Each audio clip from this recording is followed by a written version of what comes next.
El sol ardiente de marzo castigaba las tierras de la hacienda San Rafael de los Llanos, en la provincia de Oriente, Cuba, en el año 1883.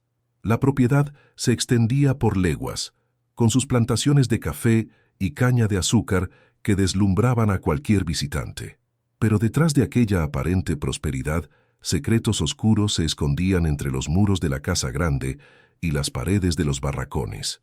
Don Fernando Álvarez de la Torre tenía 52 años cuando Esperanza llegó a su hacienda. Era un hombre alto, de hombros anchos que comenzaban a encorvarse bajo el peso de los años, cabello canoso en las sienes y ojos color miel que aún mantenían el brillo de la juventud. Casado hace 20 años con doña Carmela, una mujer de la alta sociedad habanera, mantenía las apariencias de un matrimonio respetable, aunque todos sabían que la relación hacía mucho se había enfriado.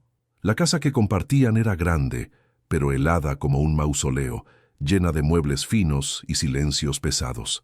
Esperanza tenía apenas 18 años cuando fue traída a la hacienda, comprada de un comerciante de esclavos que pasaba por la región.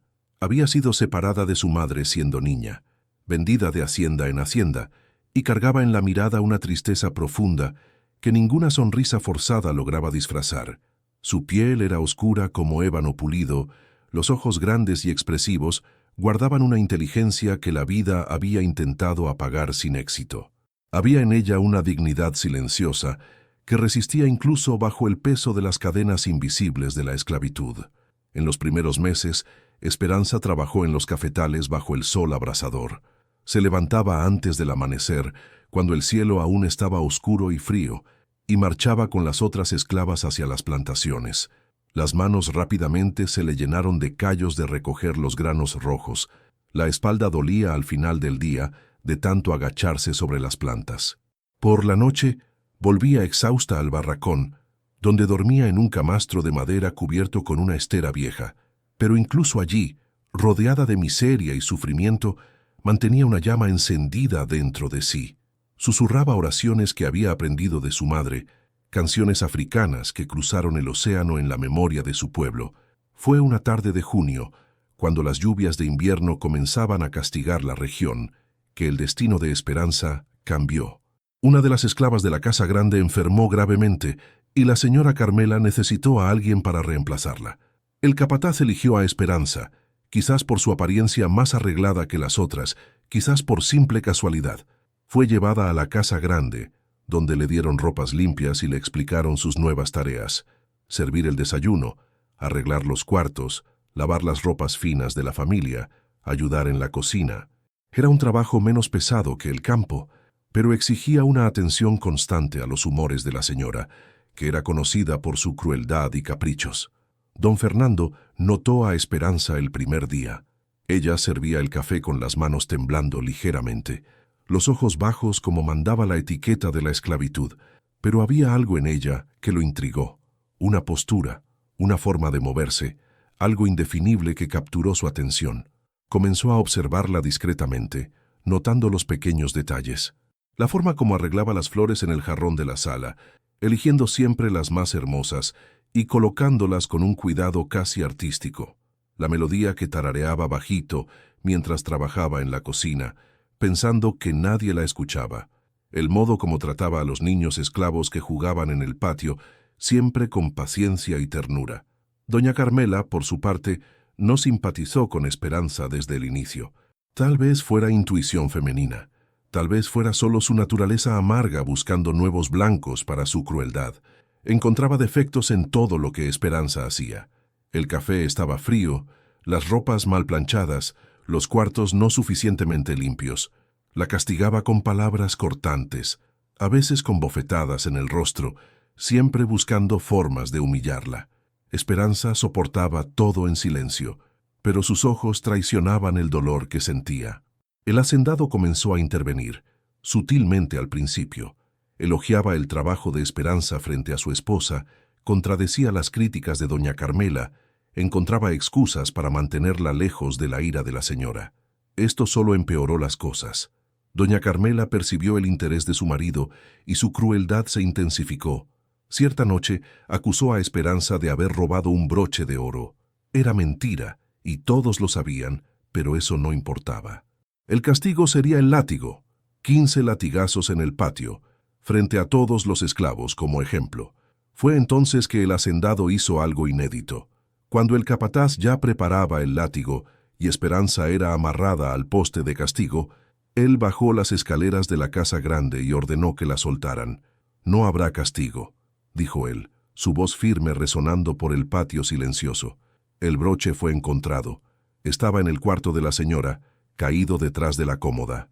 Era mentira, obviamente. El broche nunca existió, pero la palabra del hacendado era ley. Esperanza fue liberada, y doña Carmela se retiró a la casa en un acceso de furia. Aquella noche, el hacendado mandó llamar a Esperanza a su despacho. Ella fue temblando, sin saber qué esperar. El despacho era un lugar donde nunca había entrado antes, con sus estanterías repletas de libros, mapas en las paredes, un globo terráqueo en un rincón. Don Fernando estaba sentado detrás de su gran escritorio de caoba, una copa de ron en la mano. «Siéntate», dijo él señalando una silla. Esperanza dudó. Los esclavos no se sentaban en presencia de los amos. «Dije que te sentaras», repitió él más firmemente. Ella obedeció sentándose en el borde de la silla, las manos entrelazadas en su regazo. El hacendado la observó en silencio por un largo momento antes de hablar. «Esperanza, ¿cuánto tiempo llevas aquí?» «6 meses, señor», respondió ella a la voz baja. «¿Y te gusta trabajar en la casa grande?» Ella no sabía cómo responder. ¿Gustar? ¿Cómo una esclava podía gustar o no gustar de algo? «Hago lo que me ordenan, señor», dijo ella, la respuesta más segura que logró formular. El hacendado suspiró. «Sé que mi esposa no ha sido gentil contigo. Ella sufre mucho. 20 años de matrimonio y ningún hijo. Eso consume a una mujer por dentro. Pero no es excusa para la crueldad». Tomó un sorbo del ron. «A partir de ahora trabajarás directamente para mí. Cuidarás de mi despacho, de mis aposentos, servirás mis comidas. Estarás lejos de doña Carmela lo máximo posible». Y así comenzó algo que Esperanza no lograba nombrar. No era exactamente amistad. Ciertamente no era amor, al menos no al principio. Era algo más complejo, más peligroso. El hacendado comenzó a conversar con ella durante las comidas que servía en su despacho. Hablaba sobre la hacienda, sobre política, sobre los libros que leía. A veces pedía su opinión, como si ella fuera una persona cuyos pensamientos importaran. Esperanza, al inicio, apenas lograba responder. Había sido enseñada toda la vida a no pensar, a no cuestionar, a solo obedecer. Pero lentamente, muy lentamente, comenzó a abrirse. El hacendado descubrió que Esperanza tenía una inteligencia aguda. Había aprendido a leer sola, observando las lecciones que una antigua señora daba a sus propios hijos, en una hacienda donde trabajó años atrás.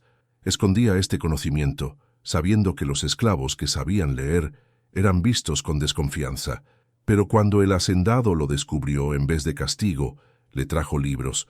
Comenzó con historias simples, después poesía, después incluso algunos de los grandes pensadores que él mismo admiraba.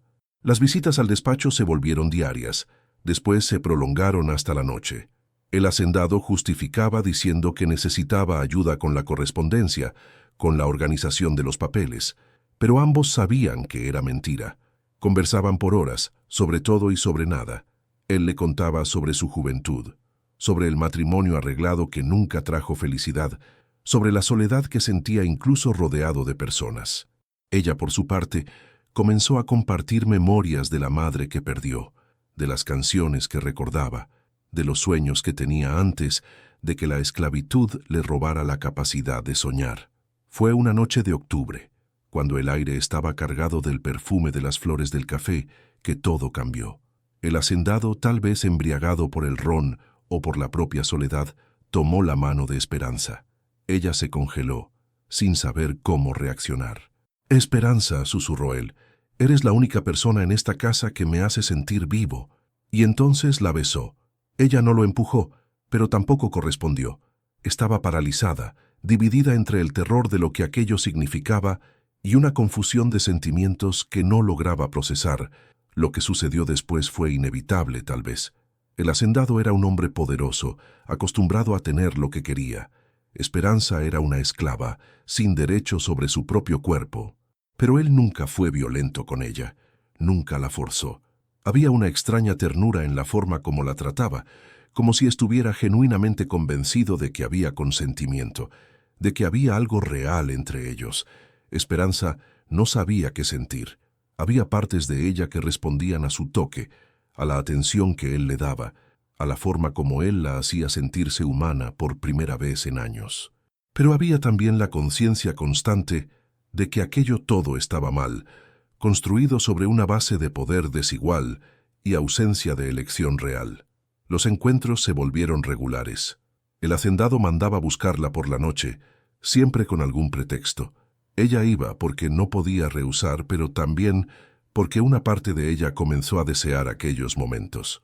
No el acto físico en sí, que ella aún ejecutaba con una especie de desapego mecánico, sino las conversaciones que venían antes y después, los momentos en que él la sostenía y hablaba sobre un futuro diferente, sobre cambios que vendrían, sobre una Cuba que tal vez un día sería libre de la esclavitud.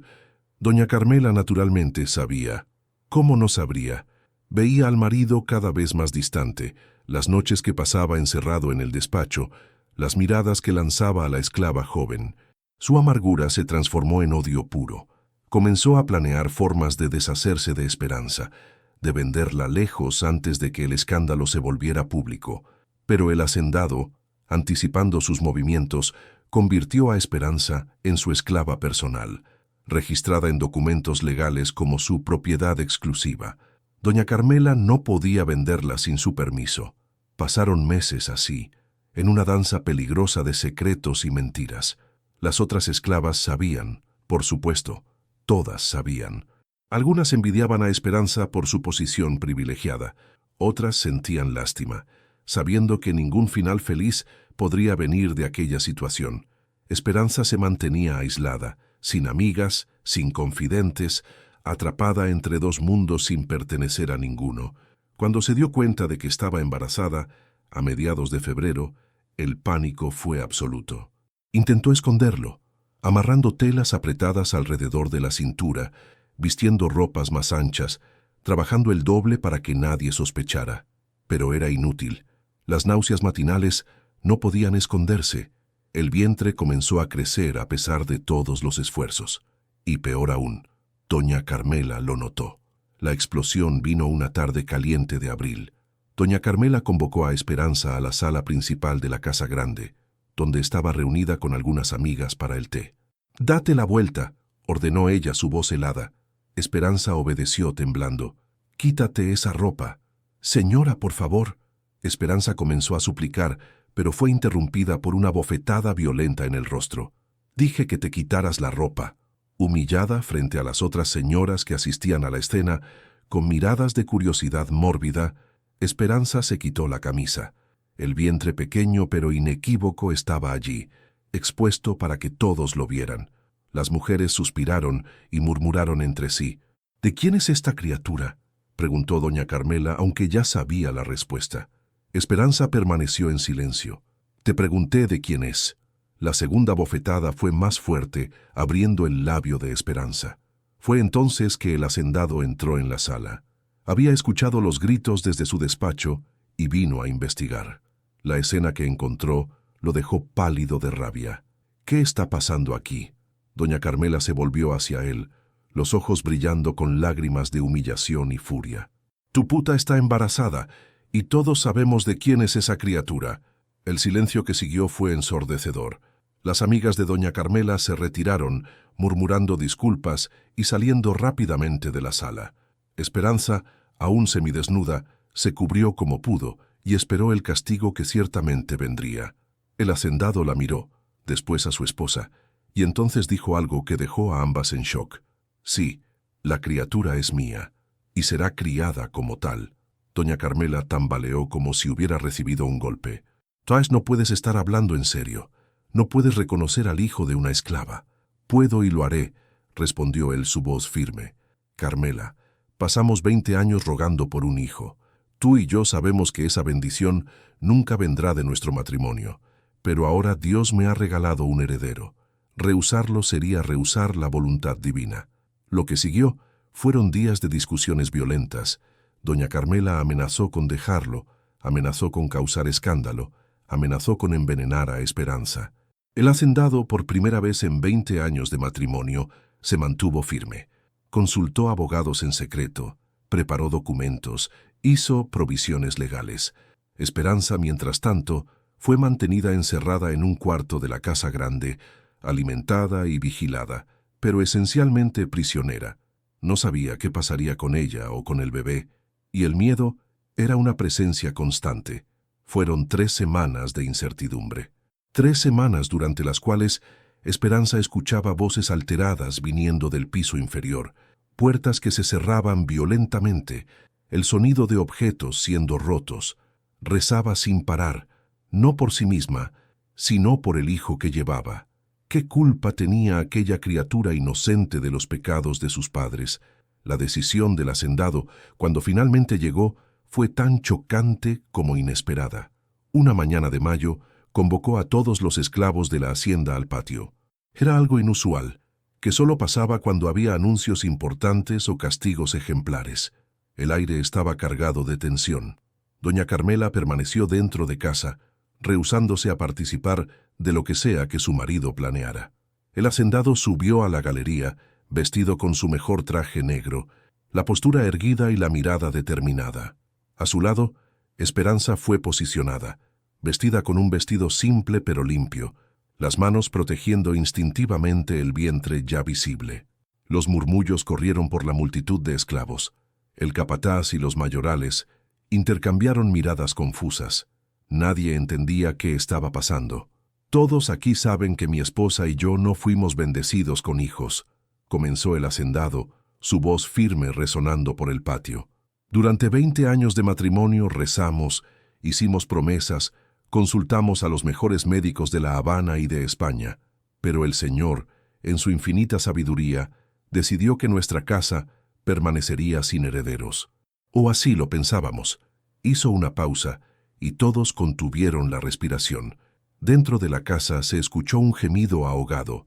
Doña Carmela, asistiendo a la escena desde una ventana del piso superior. El hacendado continuó: «Esperanza lleva en su vientre un hijo mío, y ese hijo, cuando nazca, será reconocido y criado como miembro de esta familia, no como un bastardo escondido, no como otra criatura esclava, sino como mi hijo legítimo». El shock fue absoluto. Murmullos explotaron entre los esclavos. Los capataces y mayorales intercambiaban miradas incrédulas. Era algo impensable, algo que iba contra todas las normas sociales establecidas. Un señor podía tener cuantas amantes esclavas quisiera, era hasta esperado, pero reconocer públicamente un hijo de esas uniones, jamás. Era un escándalo sin precedentes, pero el hacendado no había terminado. A partir de hoy, Esperanza dejará de ser esclava. Recibirá su carta de libertad, su libertad plena e irrestricta. Una casa será construida para ella en el fondo de esta propiedad, donde vivirá con la criatura. Tendrá esclavas a su disposición para ayudarla, recibirá una mensualidad para sus necesidades, y será tratada con el respeto debido a la madre de mi hijo. Quien la falte el respeto a ella o a la criatura que lleva, responderá directamente ante mí. Y todos ustedes conocen mi palabra». Esperanza apenas podía creer lo que escuchaba. Libertad, una casa, reconocimiento del hijo. Miró al hacendado, buscando en sus ojos alguna señal de que aquello era algún tipo de prueba cruel, pero él la miró de vuelta con una determinación que nunca había visto antes. Hablaba en serio. Realmente planeaba hacer todo aquello. La reacción de la comunidad local fue explosiva. La noticia de lo que don Fernando había hecho se esparció por la región como fuego en paja seca. Familias que antes lo visitaban regularmente comenzaron a rechazarlo socialmente. En la misa del domingo, los bancos a su alrededor quedaron vacíos.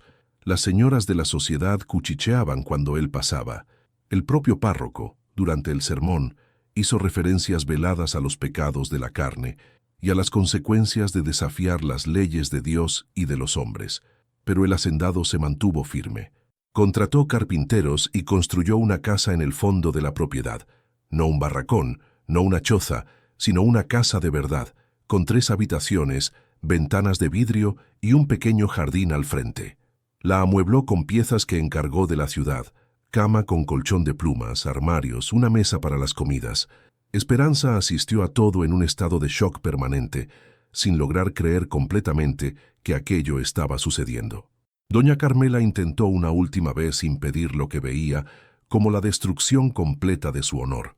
Convocó al párroco, esperando que convenciera a su marido de la locura de sus planes. El párroco vino, un hombre anciano y conservador que compartía las visiones de doña Carmela.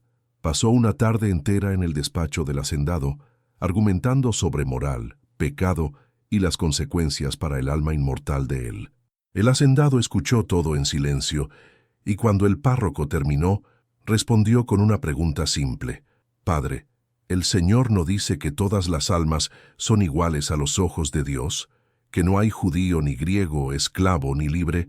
Si esto es verdad, ¿cómo puedo negar a mi propio hijo solo porque su madre nació con la piel oscura?» El párroco no tuvo respuesta para eso. Salió de la hacienda sacudiendo la cabeza, murmurando sobre herejías y el fin de los tiempos. Los meses del embarazo pasaron en una extraña rutina. Esperanza, ahora oficialmente libre, vivía en su casa nueva, pero aún se sentía como una prisionera. No podía salir de la hacienda sin causar escándalo. Las otras exesclavas la trataban con una mezcla de envidia y resentimiento. Los blancos de la región la veían como una vergüenza ambulante. Existía en un limbo, sin pertenecer a ningún mundo. El hacendado la visitaba diariamente, siempre trayendo regalos, frutas frescas, telas finas, libros para que ella leyera. Hablaba sobre el hijo que vendría, haciendo planes para el futuro. Tendrá educación, decía el hacendado. Aprenderá a leer y escribir, estudiará matemáticas y ciencias. Cuando crezca, administrará parte de esta hacienda. Tendrá un futuro, Esperanza, un futuro de verdad. Esperanza quería creer, pero el miedo era constante. Conocía demasiadas historias de promesas rotas, de señores que cambiaban de opinión cuando la novedad pasaba. ¿Y si el hacendado cambiaba de opinión? ¿Y si moría antes de que todo estuviera asegurado legalmente? ¿Qué pasaría con ella y con el bebé?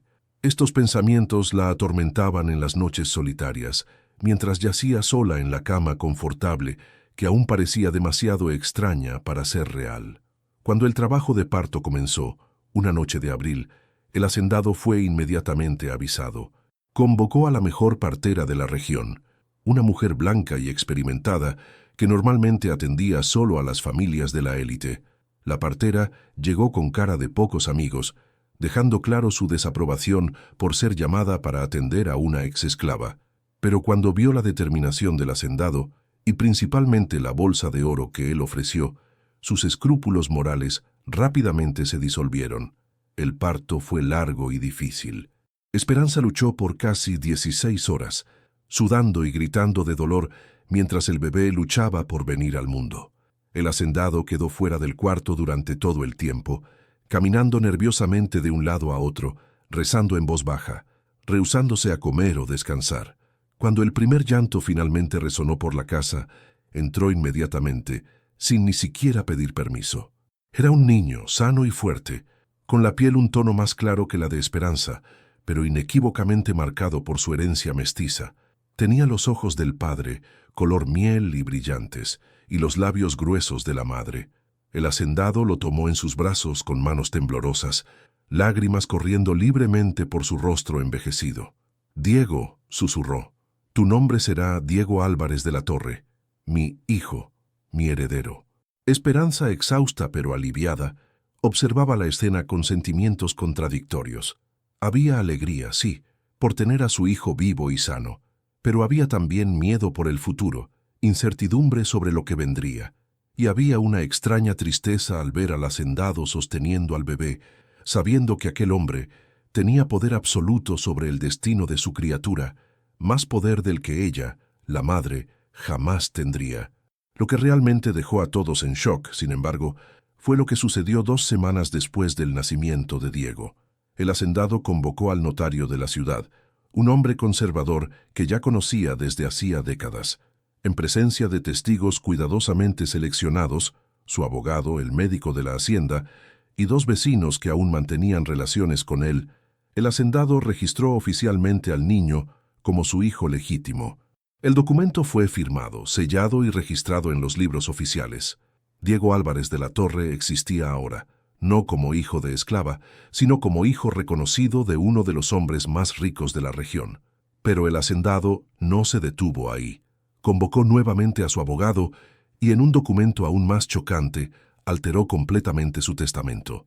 Diego heredaría una tercera parte de toda la propiedad, las tierras, los esclavos, los cafetales, el dinero. No era tanto como heredaría un hijo legítimo nacido de su matrimonio con doña Carmela, pero era sustancial lo suficiente para garantizar que el niño nunca conocería la pobreza o la esclavitud. La noticia se esparció como pólvora. La ciudad entera estaba en conmoción. En las tabernas, en los salones de las haciendas vecinas, en las reuniones del cabildo municipal, no se hablaba de otra cosa. Algunos llamaban al hacendado loco, otros hereje, otros aún visionario. Familias enteras rompieron relaciones sociales con él. Invitaciones para fiestas y cenas dejaron de llegar. Hasta sus negocios fueron afectados, con algunos compradores rehusándose a hacer transacciones con él. El párroco de la parroquia, finalmente, tomó una posición pública. Durante la misa del domingo, anunció que don Fernando Álvarez de la Torre estaba excomulgado de la iglesia hasta que se retractara de sus actos pecaminosos y se arrepintiera públicamente. El hacendado, que estaba presente en la misa aquel día, se levantó calmadamente de su banco, se dio vuelta y salió de la iglesia sin decir una palabra. Fue la última vez que pisó aquella capilla. Doña Carmela, finalmente derrotada, dejó la hacienda una mañana gris de julio. Organizó sus maletas, contrató un carruaje y partió sin mirar atrás, jurando nunca más volver mientras aquella abominación y su madre vivieran allí. Fue a vivir con una hermana en otra provincia, donde pasó el resto de sus días contando a quien quisiera escuchar sobre la traición horrible que sufrió de las manos de su marido ingrato. Con la partida de doña Carmela, una extraña paz descendió sobre la hacienda. El hacendado, libre finalmente de las constantes peleas y acusaciones, se dedicó enteramente a Diego. Visitaba al bebé todos los días, a veces varias veces al día, observando cada pequeño desarrollo con la fascinación de un padre primerizo. Cuando Diego sonrió por primera vez, el hacendado lloró de alegría. Cuando el bebé sostuvo su dedo con aquellas manitas minúsculas, sintió algo dentro de él transformarse completamente. Esperanza observaba todo con una mezcla de emociones que apenas lograba procesar. Parte de ella estaba agradecida. Sí, el hacendado le había dado a ella y a Diego cosas que nunca soñó posibles: libertad, seguridad, un futuro. Pero había también resentimiento. Resentimiento por el hecho de que su libertad no era realmente suya, sino un regalo que podía ser revocado. Resentimiento por saber que Diego tendría oportunidades que ella nunca tuvo, pero siempre cargaría la marca de su origen mestizo. Y había confusión sobre lo que realmente sentía por el hacendado. ¿Era gratitud? ¿Era algo más profundo? ¿O era solo un tipo de vínculo creado por la dependencia y el poder desigual entre ellos? Los años comenzaron a pasar, y Diego creció siendo un niño diferente de todos los otros en la región. No jugaba con los niños esclavos, que lo trataban con una deferencia incómoda, pero tampoco podía jugar con los niños blancos de la élite local, cuyas familias lo veían como una aberración social. Creció esencialmente solo, con solo la madre y el padre como compañía constante. Cuando Diego cumplió 3 años, el hacendado contrató un tutor para comenzar la educación del niño. Era un joven profesor de la ciudad, recién graduado y necesitando desesperadamente trabajo. Aceptó el empleo a pesar del escándalo y bajo su tutela, Diego aprendió rápidamente. A los 5 años ya leía fluidamente. A los 7 dominaba matemática básica y había comenzado a estudiar latín. El hacendado desbordaba de orgullo, mientras Esperanza asistía con una mezcla de alegría y melancolía. Su hijo estaba teniendo todas las oportunidades que ella nunca tuvo, pero cada día se alejaba más del mundo de ella, volviéndose alguien que apenas reconocía. Diego, por su parte, creció consciente de su posición peculiar. Era lo suficientemente inteligente para percibir las miradas extrañas que recibía cuando iba a la ciudad con el padre. Escuchaba los susurros, veía cómo las personas se alejaban, preguntaba a la madre sobre eso, y Esperanza intentaba explicar de la mejor forma posible, usando palabras que un niño pudiera entender. «Eres especial, mi hijo», le decía. «No eres como los otros niños. Eso asusta a algunas personas, pero necesitas mantenerte fuerte y orgulloso». Pero, ¿cómo un niño puede mantenerse orgulloso cuando es constantemente rechazado? Diego intentó hacer amistades varias veces, pero siempre fue rechazado. Los niños esclavos no sabían cómo tratarlo. Era hijo del patrón después de todo. Los niños blancos lo llamaban mestizo, bastardo, cosas peores. Volvía a casa llorando y Esperanza lo consolaba, su corazón rompiéndose un poco más cada vez. El hacendado, viendo el sufrimiento de su hijo, dobló sus esfuerzos en garantizar el futuro de Diego legalmente. Contrató abogados en La Habana, hombres con conexiones y conocimiento de las leyes más progresistas que comenzaban a surgir. Documentos fueron preparados meticulosamente, cada palabra elegida con cuidado para garantizar que, pasara lo que pasara, los derechos de Diego estarían protegidos. Cuando Diego cumplió 7 años, algo sucedió que cambiaría todo nuevamente. El hacendado comenzó a sentir dolores en el pecho. Al inicio ignoró, atribuyendo al estrés y a la edad, pero los dolores empeoraron, volviéndose tan intensos que ya no podía disimular. El médico fue llamado y dio el diagnóstico: problemas graves en el corazón. El hacendado tenía, en el mejor de los casos, algunos años de vida. La noticia devastó a todos. Esperanza se dio cuenta, con un terror que le heló la sangre, que todo lo que tenían dependía de la vida de aquel hombre. Si moría, ¿qué pasaría con ella y Diego? Los parientes del hacendado, que hacía años rompieron relaciones con él, ciertamente vendrían a disputar la herencia. Los documentos legales serían desafiados en tribunal, y ella, una mujer negra ex-esclava, tendría que luchar contra la élite blanca de la región por justicia. Las chances eran ínfimas. El hacendado, confrontado con su propia mortalidad, se volvió aún más determinado a proteger a su familia no convencional. Convocó a sus abogados y pasó meses refinando todos los documentos legales, cerrando todas las posibles brechas que pudieran ser explotadas. Escribió cartas para jueces que conocía, explicando la situación e implorando que protegieran a Diego cuando él ya no estuviera allí para hacerlo. Incluso intentó reconciliarse con algunos parientes, ofreciéndoles partes mayores de la herencia a cambio de promesas de que no contestarían los derechos de Diego. Durante ese periodo, Esperanza cuidó del hacendado con una dedicación que sorprendió hasta ella misma. Pasaba noches despierta a su lado, cuando los dolores eran peores. Preparaba los remedios que el médico prescribía, leía para él cuando estaba demasiado débil para sostener un libro, y en algún momento durante aquellas largas noches se dio cuenta de algo. A pesar de todo, a pesar de las circunstancias terribles que los unieron, había desarrollado algo real por el hacendado. No era amor romántico, tal vez, pero era afecto genuino, respeto, hasta ternura. Una noche, cuando el hacendado estaba particularmente débil, sostuvo la mano de Esperanza y dijo: «Sé que nunca pedí tu opinión sobre nada de esto. Tomé decisiones sobre tu vida, sobre el futuro de Diego, como si tuviera ese derecho. Fui arrogante, demasiado acostumbrado al poder de hacer lo que quisiera, pero quiero que sepas que, a mi manera imperfecta, intenté hacer lo correcto. Intenté darles algo mejor de lo que este mundo cruel normalmente ofrece». Esperanza sintió lágrimas correr por su rostro. «Lo sé», respondió ella, su voz quebrada, «y Diego también lo sabrá. Cuando crezca, le contaré sobre todo lo que hiciste, todos los riesgos que corriste». El hacendado sobrevivió a aquella crisis, contrariando las expectativas del médico. Vivió 5 años más, tiempo suficiente para ver a Diego convertirse en un niño inteligente y educado de 12 años. Tiempo suficiente para tener certeza de que todos los documentos legales estaban en orden, que todas las provisiones para proteger a Esperanza y Diego estaban establecidas de forma irrefutable. Cuando el hacendado finalmente falleció, una mañana fría de junio, Diego estaba a su lado sosteniendo su mano.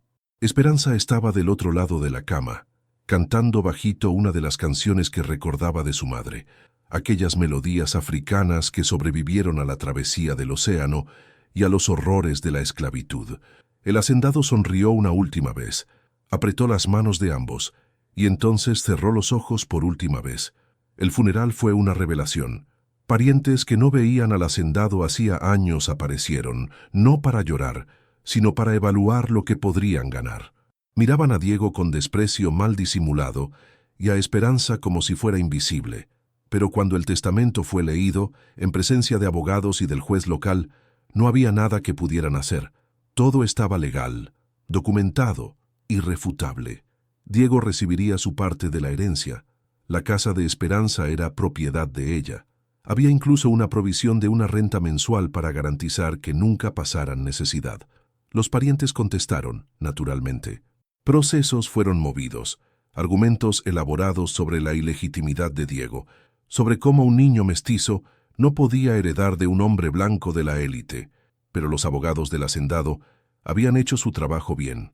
Cada argumento fue refutado, cada brecha fue cerrada. Después de 2 años de batallas legales, Diego fue confirmado como heredero legítimo. Esperanza usó parte del dinero de la herencia para hacer algo que siempre soñó: compró la libertad de otras esclavas. Comenzó pequeño, libertando a 1 o 2 mujeres de la hacienda que ahora era parcialmente de Diego. Después expandió, comprando esclavas de otras haciendas y dándoles sus cartas de libertad. Creó una pequeña comunidad de mujeres libres en las tierras que el hacendado les dejó, un lugar donde exesclavas podían reconstruir sus vidas con dignidad. Diego creció y se convirtió en un joven educado y consciente de su lugar peculiar en el mundo. Nunca olvidó las lecciones que aprendió, que tenía privilegios que sus ancestros maternos nunca tuvieron, pero que también cargaba responsabilidades. Usó parte de su herencia para educar a otros niños negros y mestizos, creando una escuela pequeña pero funcional en sus tierras. Se convirtió en un abolicionista activo, usando su posición y riqueza para ayudar en el movimiento que eventualmente llevaría al fin de la esclavitud en Cuba. Cuando la abolición fue finalmente decretada en 1886, Esperanza tenía 53 años. Estaba frágil. Los años de trabajo duro en los campos de café antes de su liberación habían cobrado su precio. Pero cuando escuchó la noticia, lloró lágrimas de alegría pura. Diego estaba a su lado, ahora un hombre de 25 años, educado y próspero. «Tu padre vería esto como una victoria», le dijo ella, su voz débil pero llena de emoción. «Él dijo una vez que la esclavitud era un pecado que manchaba el alma de nuestra nación. Hoy, finalmente, comenzamos a lavar esa mancha».